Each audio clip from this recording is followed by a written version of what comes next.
Untuk menjaga tali silaturahmi bersama masyarakat, Harnojoyo, Wali Kota Palembang, melaksanakan safari subuh yang bertempat di Masjid Al-Ikhlas di Jalan Sekyakirti, Kelurahan Karanganyar, Kecamatan Gandus. Kedatangan Harnojoyo ini disambut warga setempat dengan ramainya masjid.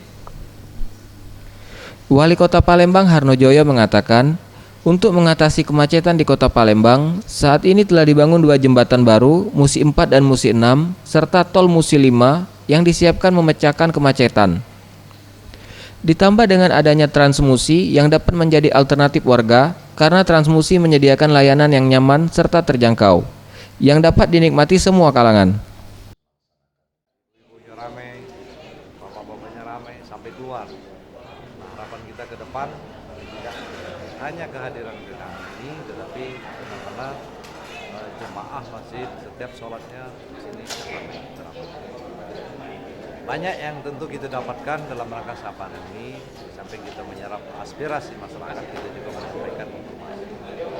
Mudah-mudahan terus ini berlangsung, apalagi setiap minggu pagi serentak di 107 kelurahan.